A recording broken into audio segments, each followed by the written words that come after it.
welcome to the first in a series of tech talks that we'll be doing over the next several weeks. These tech talks will cover a number of different topics, like robotic process automation, DevSecOps, that's development, security operations, software design, as well as today's talk on Lean and Agile. And Lean and Agile in the crisis, managing a lot of the crises that we've had lately, the fires, the smoke, the virus, a variety of things. Today's talk is sponsored by the good folks at the Kavanaugh Group, V2 Solutions, and my company, Seamless Partners. Today, my guests are going to be Roland Kavanaugh and Susan Bauer. Hi, Roland. Hi, Susan. To give you a little bit of background, Roland is an expert in Lean, Six Sigma, and Agile methodologies. He's been consulting in a whole variety of industries. In fact, almost every industry I can think of, including banking, energy, insurance, utilities, education, and wine. He's written several books on the topic of Lean and Six Sigma. His most famous is The Six Sigma Way, which Forbes named a while back as one of the 10 most important business books of the decade. We also have Susan Bauer, and Susan has her master's degree in organizational development. She's been doing a number of a lot of consulting work in education. She's got 40 years in the wine business, and she has a lot of experience in community development.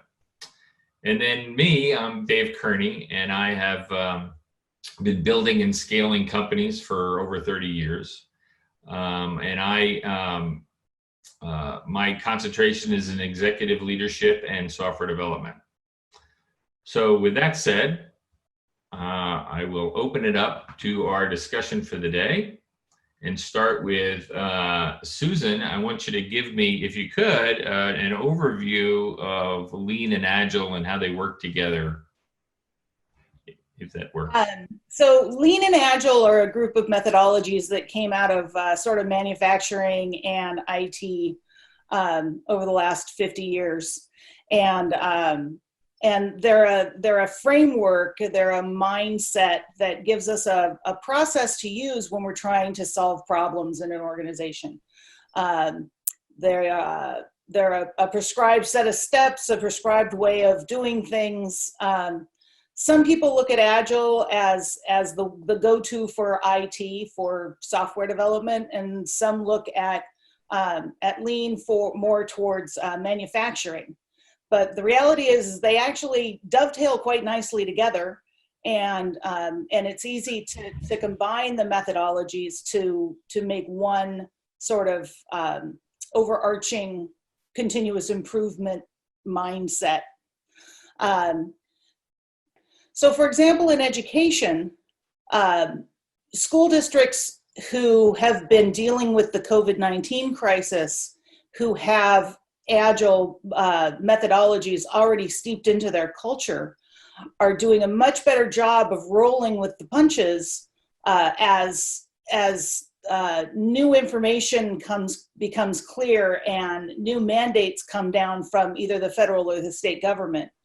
It's important that the entire system, every person who's part of the organization, can get together and talk about the ins and outs of it, because currently the COVID-19 crisis is more of a health crisis as opposed to an educational crisis, but educators have to deal with the health part first, and then deal with the distance education or the in-person education or things like that.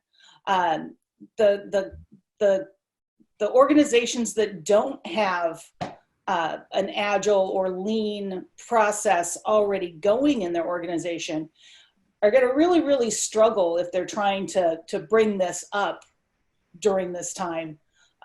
It would take a whole lot of really, really skilled consultants to help an organization in this current environment to make a difference and to come up with reasonable and actionable solutions. But the districts, for example, the couple that I've been working with who already do these things, have cross-functional meetings between departments and manage to have a great deal of very, very open communication in between schools and in between districts, even within their state or within the country, are much, much more able to take in new information and make a decision and then pivot on where they need to go next. I see. So it really helps with prioritization and managing cross-functional decision making when you're using Lean and Agile and it's embedded in the culture of your organization. Right. It's not something really that works if you have to slam it in place once a crisis happens. It's something that you need to build into the organization and build into the culture ahead of time. Right. Right. And it also helps by giving different perspectives on the problem. Because even between the three of us, we could look at the same problem and we could all look at it completely differently. Mm-hmm. So Roland, I'm going to bring you into the conversation. Why don't you tell us about some of, an example maybe in the insurance business or something that may have, because we wrote a recent paper on that, recent article on that, and that may be a really interesting story to talk about. Well, so Dave, let me bring in a PG&E story. So Pacific Gas and Electric is the major utility that serves most of the state of California. And in October of 2017, there were some major fires in Napa and surrounding areas that were attributed largely to PG&E's equipment. And they've been implementing Lean Six Sigma for quite some time in their organization, and they took advantage of that talent and skill and knowledge in creating a response organization that was able to then provide support for the folks that were affected by the fires that resulted from the windstorms that created the power lines going down. And that response organization was largely based on Lean Six Sigma principles, and ultimately was autonomous in the fact that they were able to make decisions on the ground in Napa County and in Butte County, and that they were had the flexibility to make decisions that were relevant to the current situation without going all the way back to senior management. I see. So what you're saying is that because of a culture of Lean and Agile, they were able to do distributed decision making on the spot, and individuals can make decisions rather than having to pass them up to corporate. That's correct. Yeah, as they understood the broad parameters of the situation and the guidance, the policies from above, they were granted the ability to make decisions locally. Yes. That's great. That's great.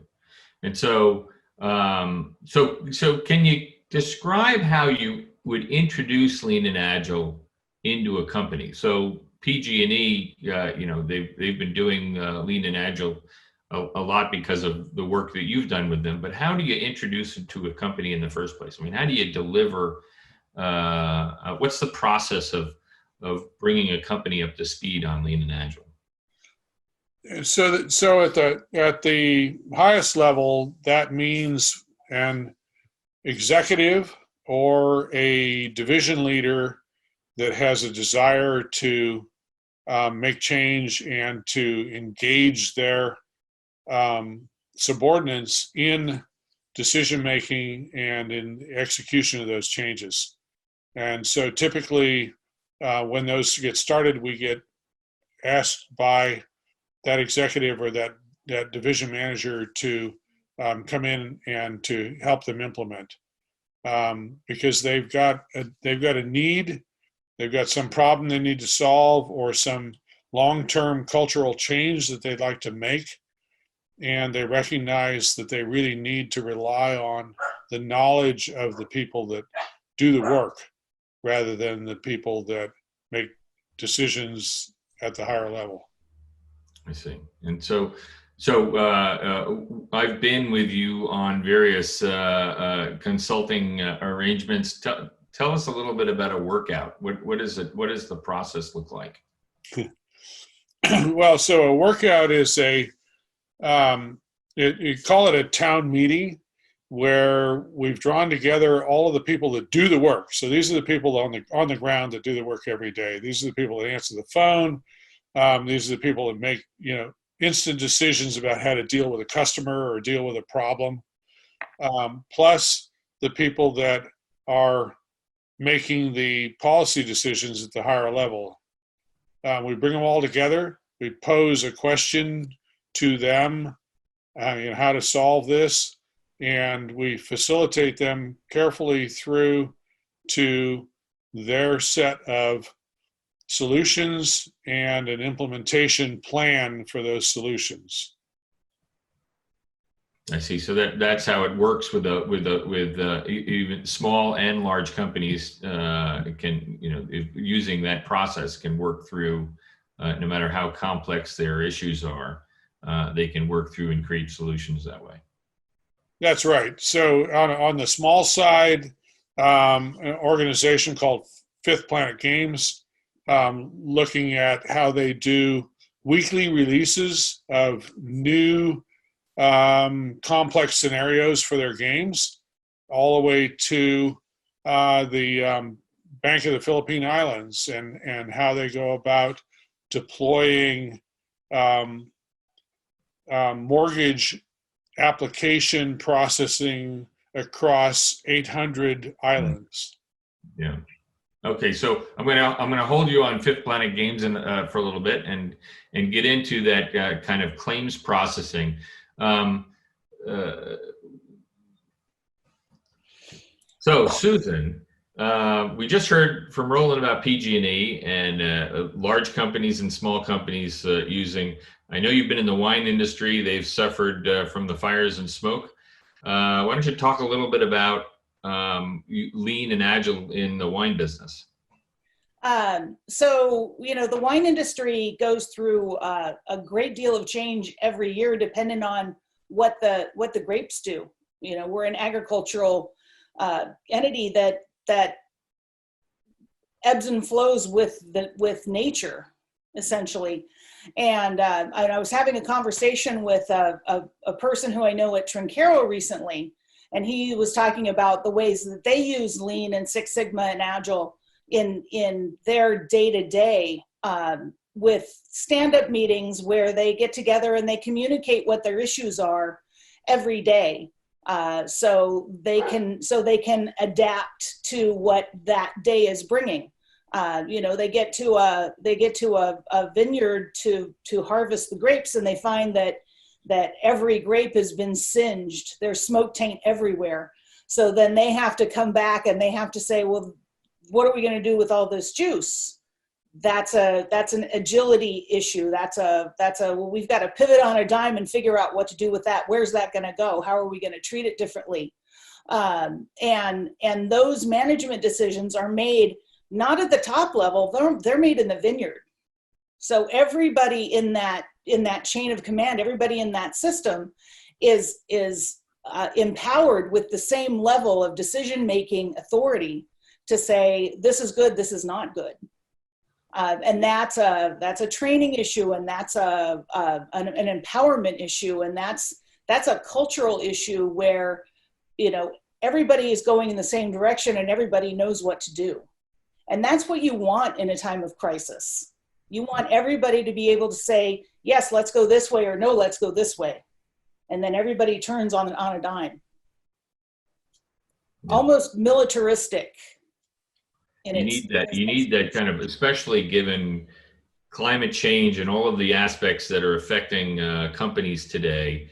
You need that kind of agility Right. that so that companies can make decisions quickly and that they are not essentially monolithic or focused on a few at the top that have to make decisions across the organization. Right. Very good. It's very Well, in a good. lot of situations in a winery, they're trying to make a decision and the winemaker's doing a pick 30 miles away.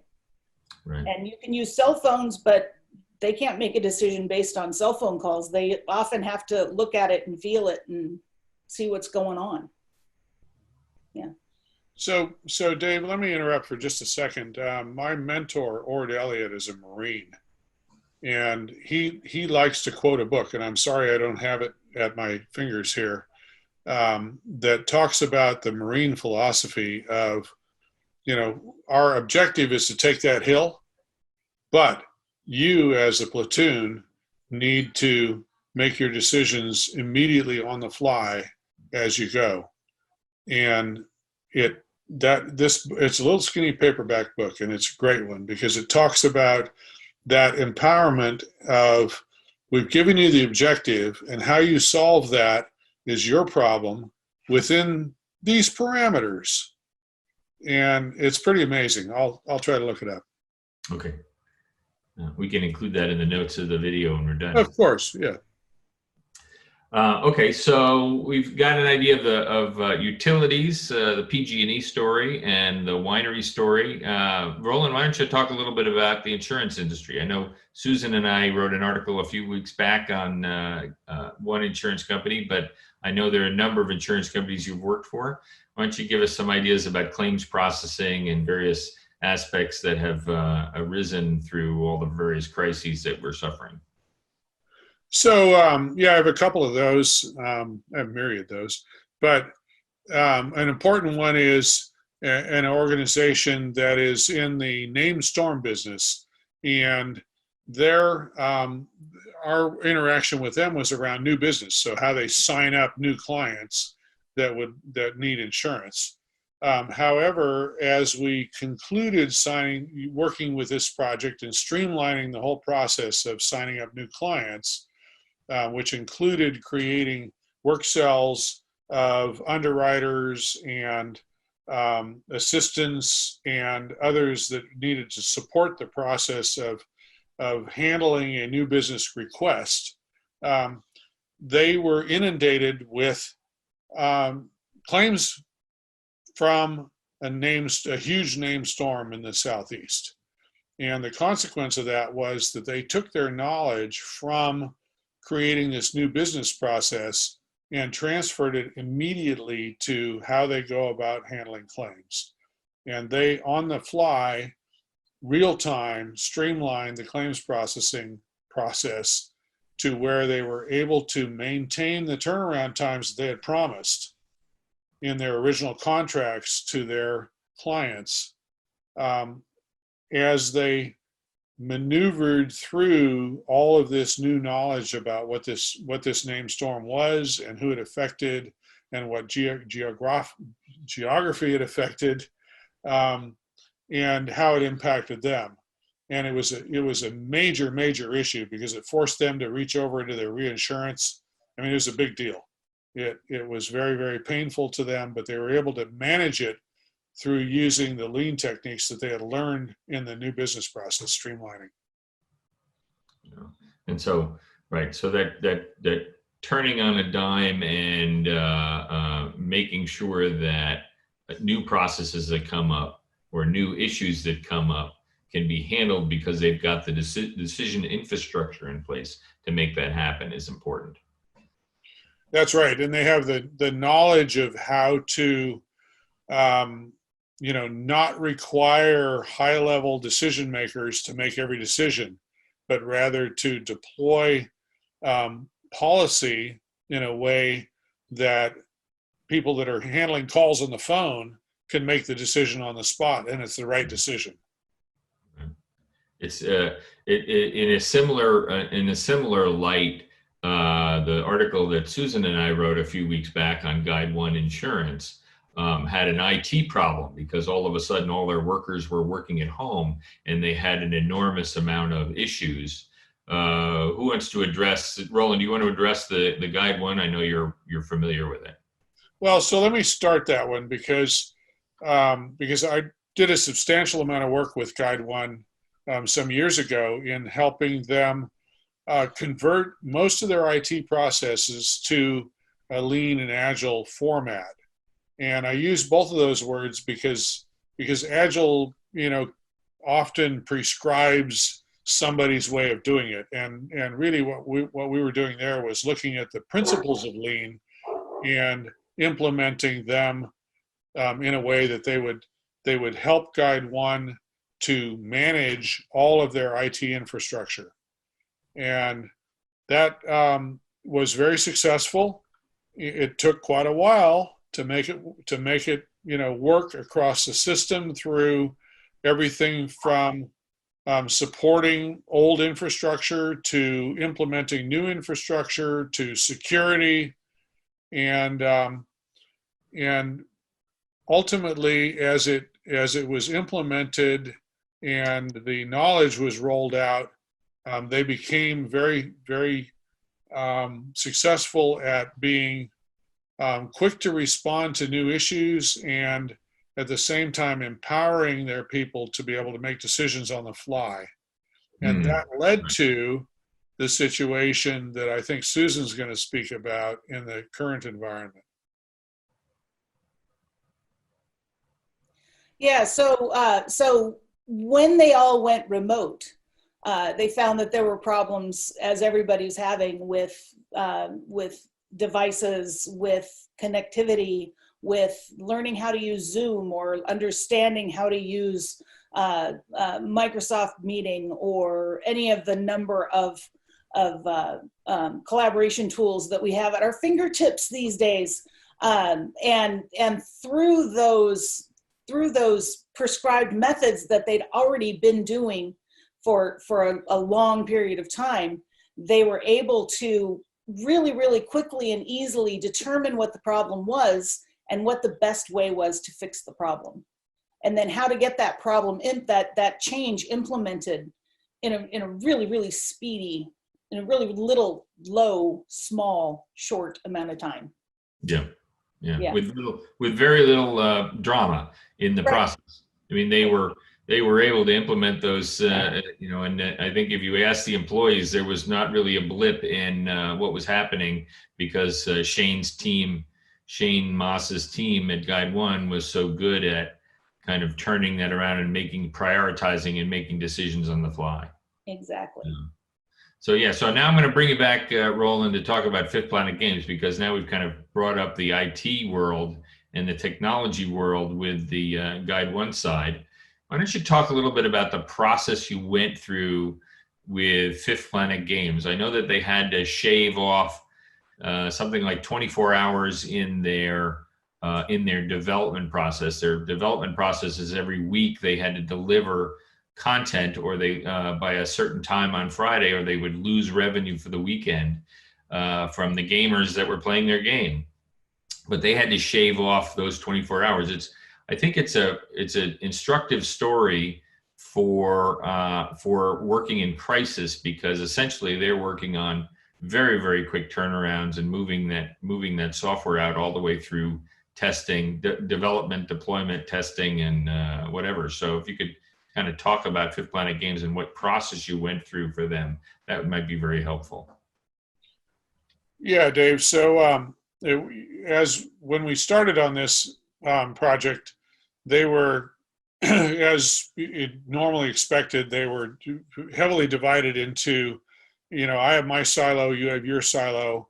I do development, you do testing, and of course, when you looked at the timeline, I've consumed all of the time in development and you have no time for testing, so let's just deploy it. So there are common problems that we've seen in every industry. So what we did was brought together the lean tools and the workout tools, the concept being get the people that do the work together to solve the problem, and forget about the boundaries, forget about the silos, and get them to map the process, to understand all of the steps and all the issues associated with each step, and to work together to decide how they would arrive by Friday with viable, tested, new opportunities for their gamers, so that they could deploy them and not expect to have to recall them on Monday, because that was a huge issue.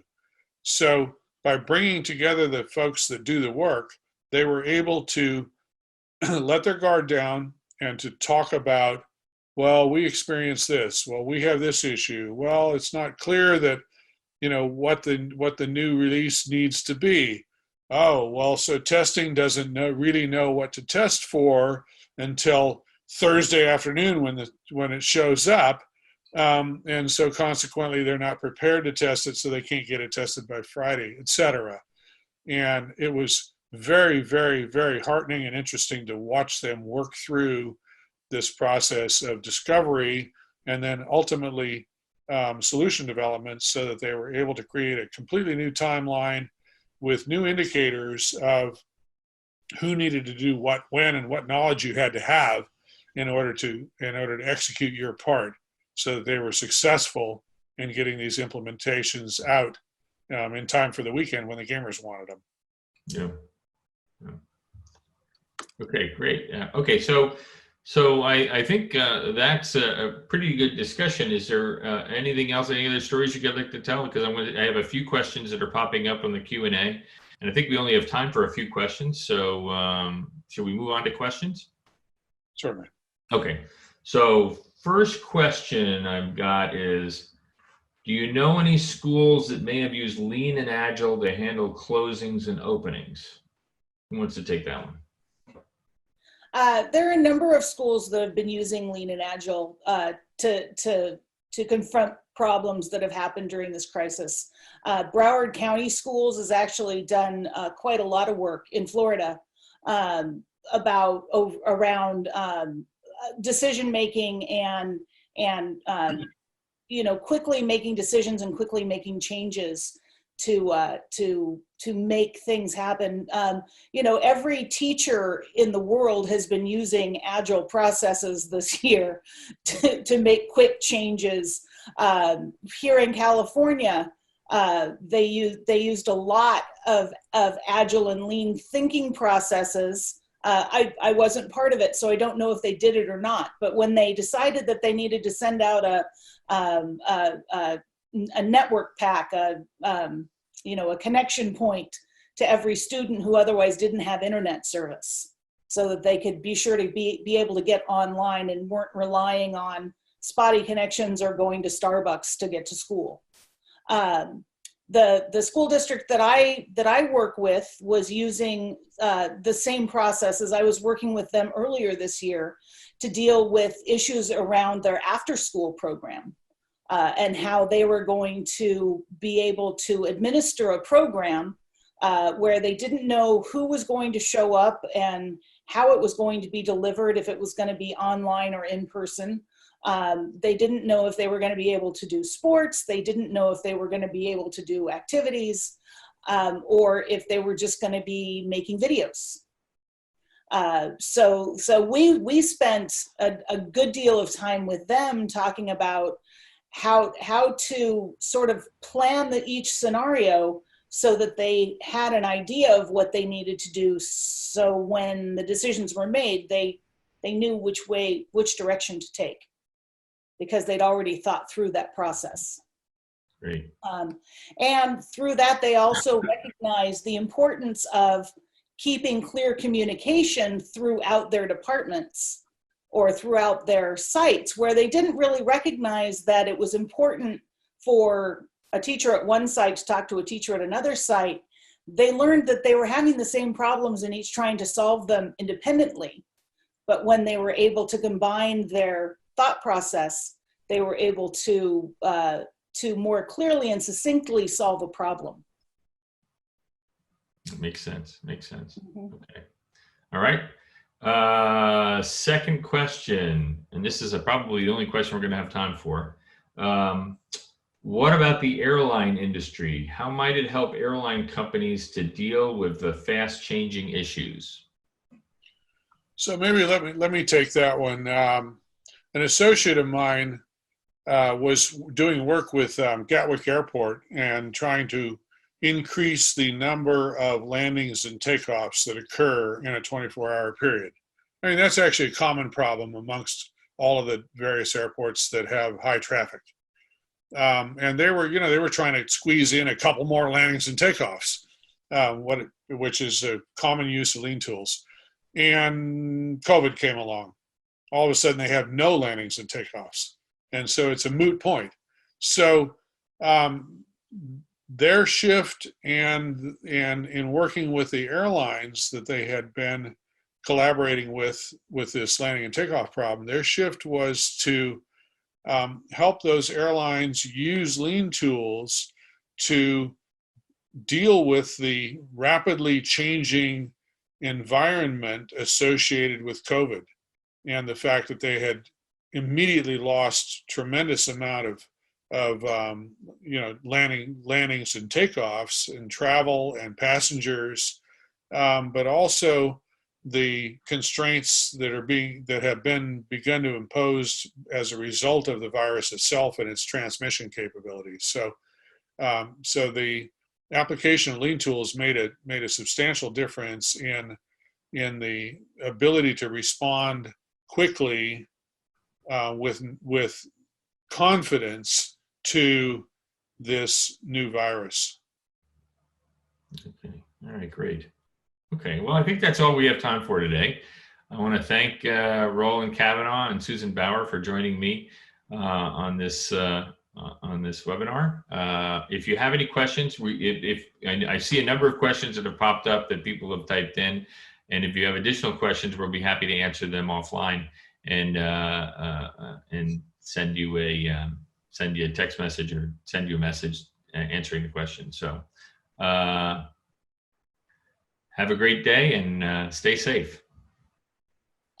Thank you.